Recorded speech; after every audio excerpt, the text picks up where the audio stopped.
My name is Žeka and I'm in Cambodia.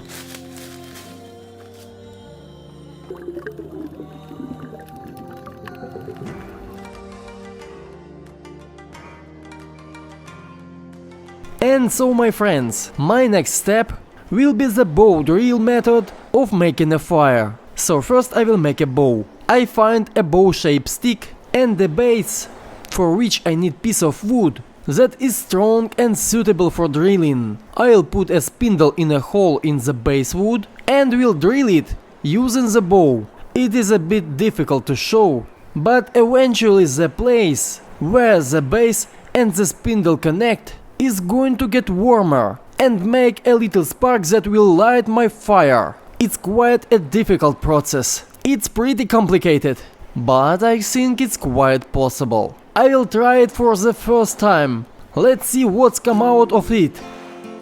After catching fish, I went to the water to wash my hands and saw something interesting. Look, I don't know if you can see it here, between the rocks. I saw a sea cucumber.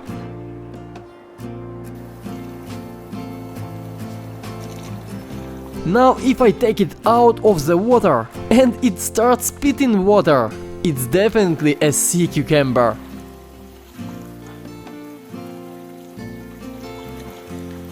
Yes. And do you know what I'm going to do with it? Yes, I will eat it.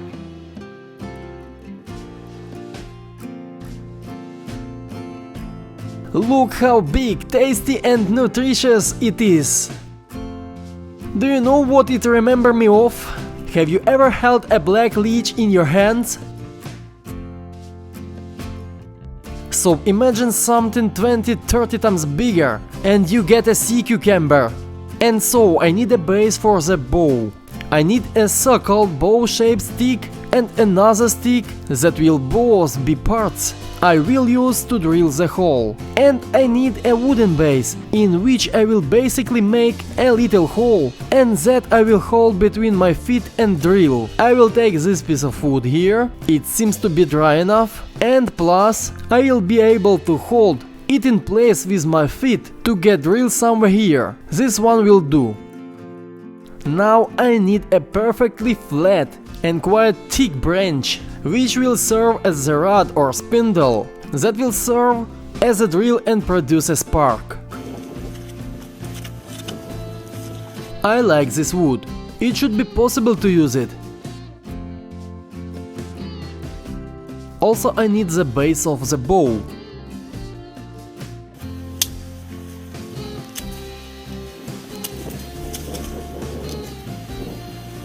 This rope will do to rotate my spindle. For the base of the handle, I decide to make some raw and elastic wood, so that it does not break, because it should vibrate during friction. I will take a mango tree stem like this one.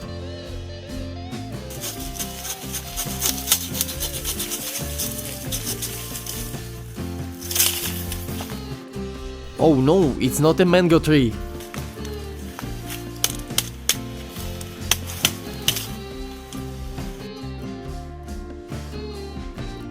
I need to make a stick as smooth as possible.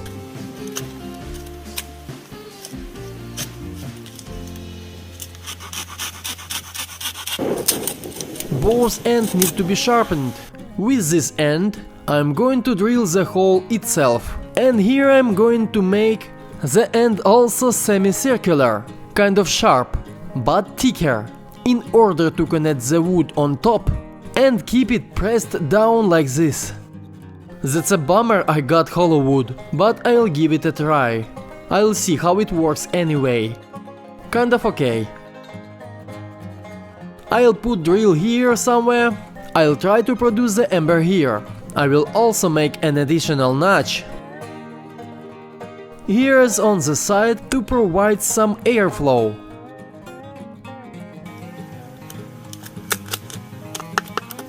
As a kindling, I use other cotton from cotton buds that I always carry with me to wipe the lenses of my camera.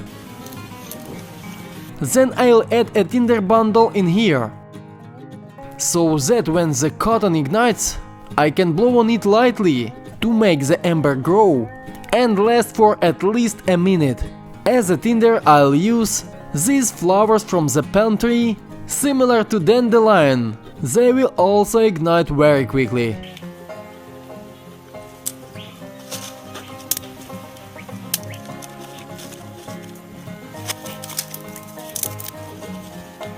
I replace the rod with a thinner stick, put it in the rope,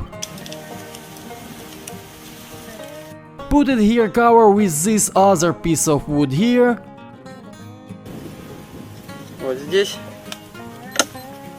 And start to rotate.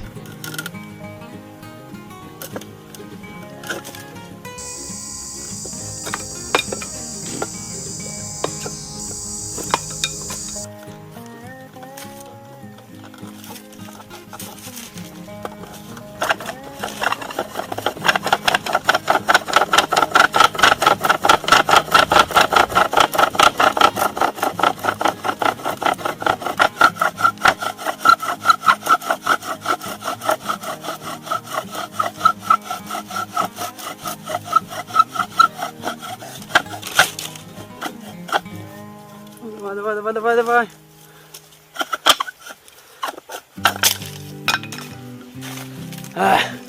Here is the first smoke. I can't believe my eyes, but it's kind of working. But I'm very serious about it.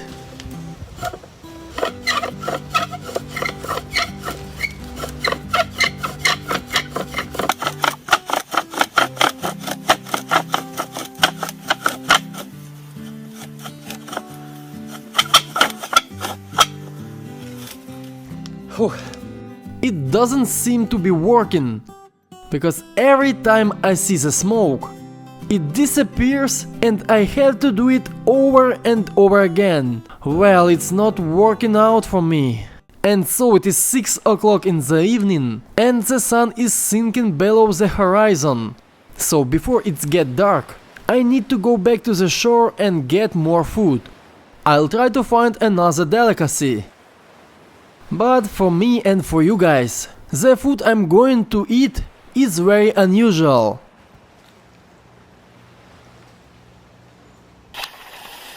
So I'm taking a sack and go to collect some sea urchins.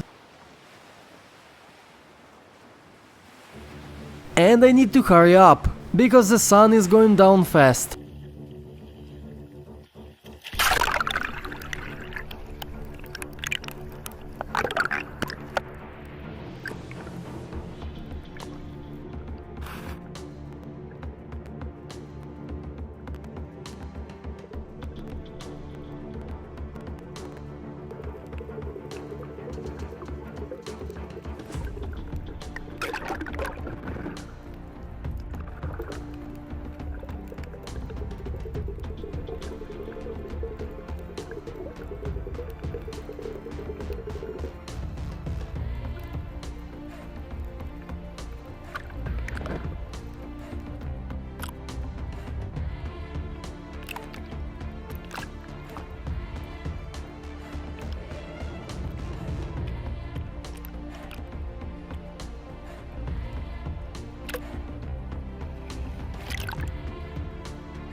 And here is actually the second delicacy, which I was looking for. This is such a sea urchin, which I will now try. How do you clean a sea urchin? I just take it like this, and I end up with a spiky spin in my hand.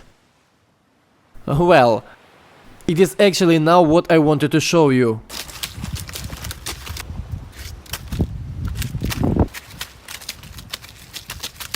Well, roughly like this, and then I clean it up with a knife. I will show you how to clean, and how to eat sea urchin. But to do this, I first need to make some kind of a spoon. Here is a little piece of bamboo. I split it in two. Isn't it a perfect spoon? I love bamboo. It's so versatile. So, how I eat a sea urchin? It has many spines. I take a sea urchin and cut it on the side. I need to do a couple of notches on the sides. One notch, two notches. Now the water is drained from it. The Japanese say it is as a very precious delicacy and you should drink it, but I think I'll skip it.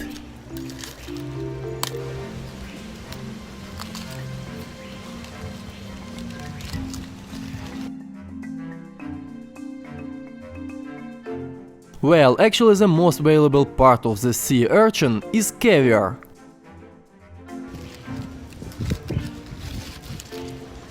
Which I will not be tasting.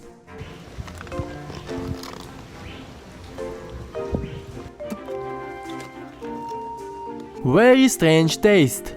I won't say it's bad, but a little salty.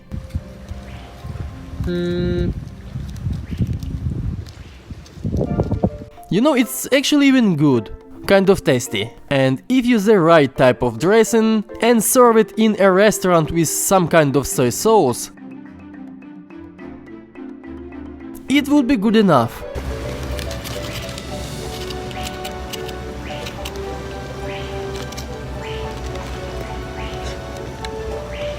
It's a little salty.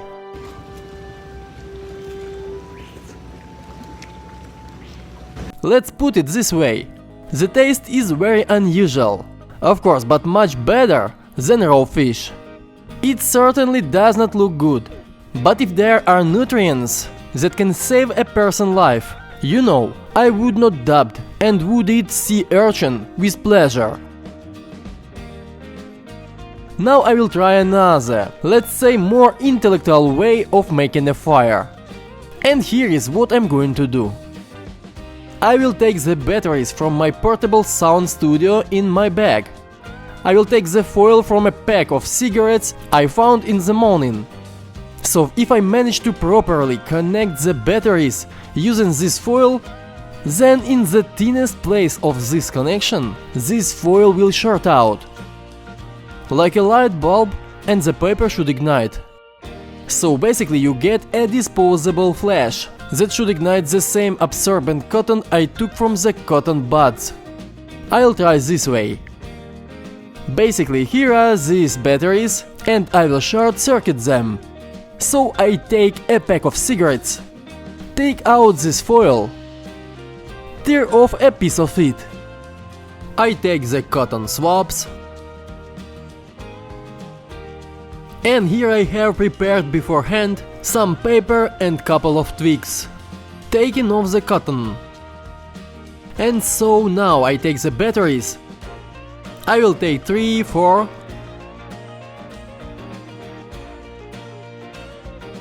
I'll take 4 batteries to make sure they have enough power. I need to make a spiral that will ignite. The point is that the two contacts of the battery will short the first and second edges. They should be about 4 mm. And the middle part that should burn out in the weak point should be about 1 mm. And then again get wider, to 4 mm, for the contact on the second side of the battery. And so I cut out this coil, it took like this. And now I need to rub this cotton that I fluffed around the coil in the place where I should ignite. Done. Now I take the base, put the batteries on the foil, drop them up with a little rock, prop them up with a piece of wood. I go back to the contacts again,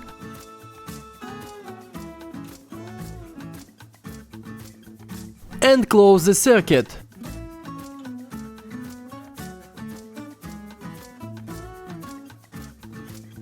The coil ignited but did not ignite the cotton. And so it is my 7th attempt. The point is, it's probably just the wind putting it out every time it ignites, so I'm going to deal with it. It caught fire again, and the wind put it out. The process is going on. It might seem easy, but it is not.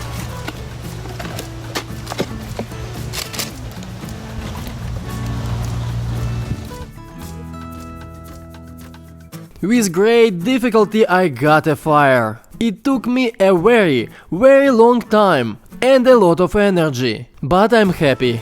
Finally, I can cook my shells and try to cook this sea cucumber. I will show you how this method works with better light and in better conditions. Because here with the wind it is very difficult, so I had to hide behind a rock to make it work. It kind of worked every time, but because of the strong wind it is just put out the spark every time. That was the reason.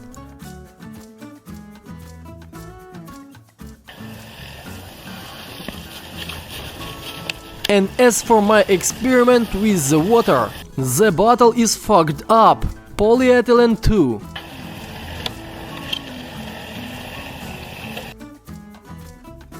For the whole day I managed to distill about 30 milliliters of water, which is very little actually, but maybe this is the dose that can save a person's life for a day.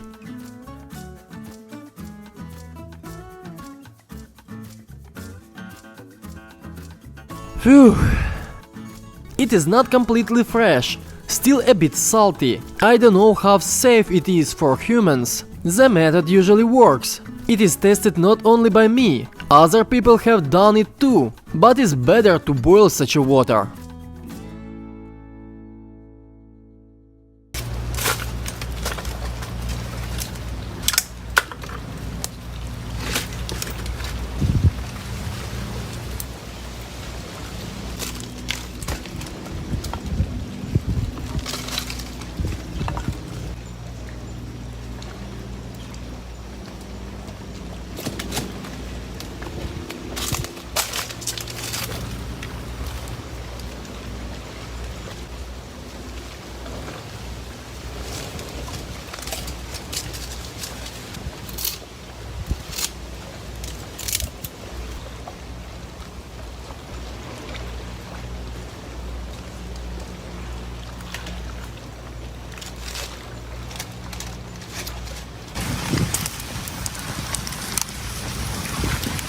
I fry fish with scales on purpose, because the scales will just burn and it will be easy to remove it, and the fish itself won't burn. It's less hassle and more convenient to fry it on an open fire.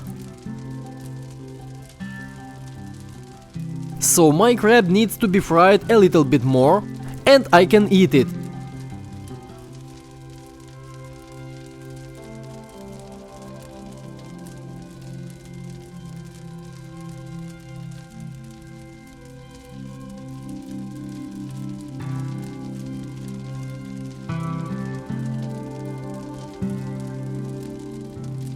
So I can eat the crab now. The fish is almost ready. This one I think is ready.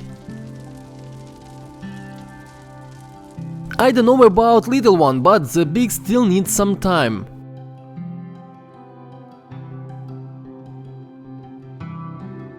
I'm going to fry it a bit longer from this side. So my shell are roasting in this fire. I don't know if it is a good idea. We'll see.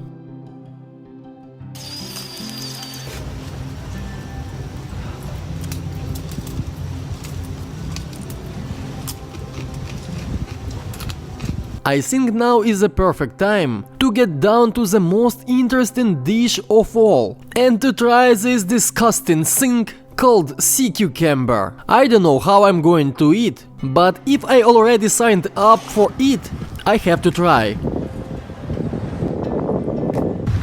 Yeah! That a disgusting thing!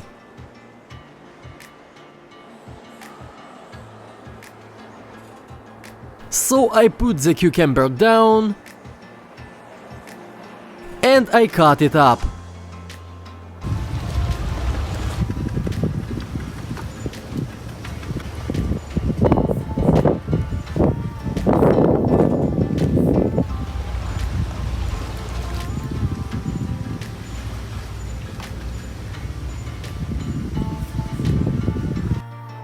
Sea cucumber is the source of pure dietary protein. And it also has this weird liquid. And it also considered a very strong aphrodisiac.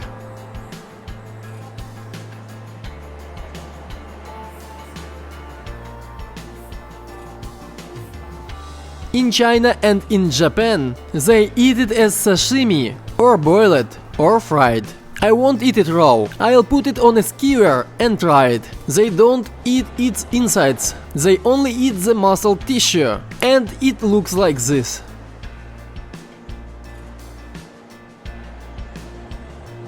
Now my fish and crab are definitely fried. I need to remove them from the fire. And I already took the crab, so one fish I have here. It is not in the best place, but hopefully it is okay. This one is good. Well, the little one is fried. And I let the shell finish cooking there. So I take a skewer from the fish. Try to put on a sea cucumber. The skewer breaks, but I don't give up hope.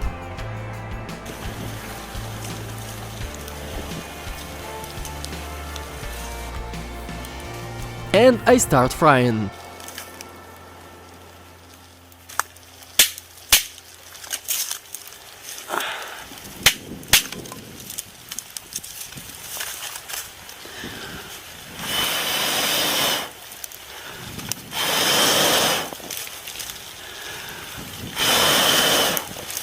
Come on, come on! Now I'm going to finish it this yummy thing. And then I'm going to pack, because it's getting darker outside.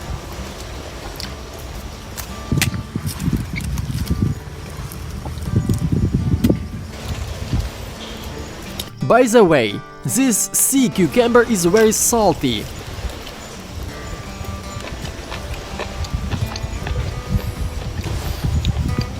And tastes like a rubber. I will finish all my goodies.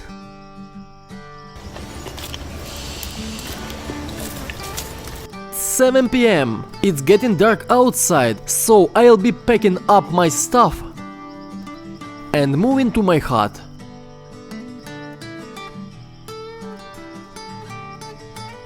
I plan to go to bed early, wake up early and leave this island.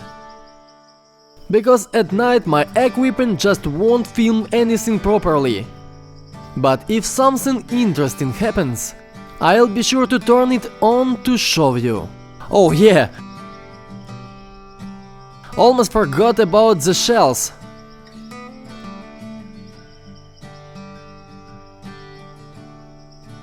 It's hot, damn it!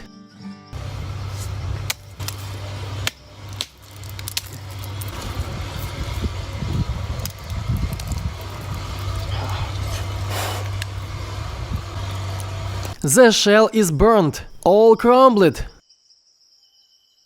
But the meat inside is just right. No, I was wrong. It's not right. It's dried up like a hell. Whew.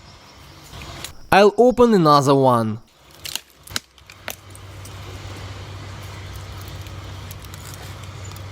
Oh. That's a different thing. It is small but tasty. That's it. I can go and pack my things. Friends, maybe you think I should have chosen a cleaner place for shooting, or at least edited out the parts where you can see these tons of trash. But I honestly believe that the global problems of this kind should be made visible and should be discussed. I hope everyone will see it and understand that is our fault and that we should take care of nature, because if we keep running our planet at this pace, the future generation won't have any chance to see the nature the way we are privileged to see it. The state of the island, as I saw it, in fact, just horrifies me. The island is completely uninhabited, and that is why there is no one to clean it. And you imagine how difficult it is for animals to live there in such conditions. And if we do not do something, the situation will only worsen. So please always pick up your trash, and if you see that someone has left some plastic behind, just pick it up.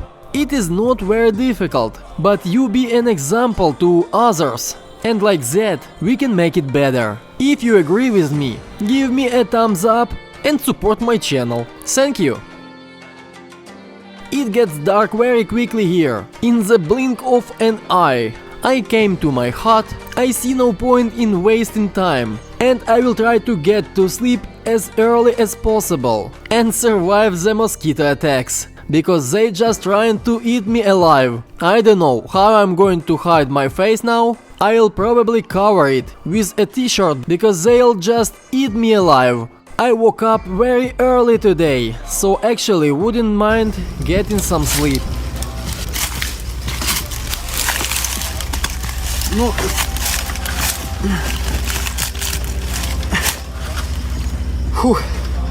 Well, I will try to turn off the light quickly, because it will attract even more mosquitoes in here. They are very annoying, and I'm very tired. I will rest now. Thank you very much for watching, and see you soon. Good night.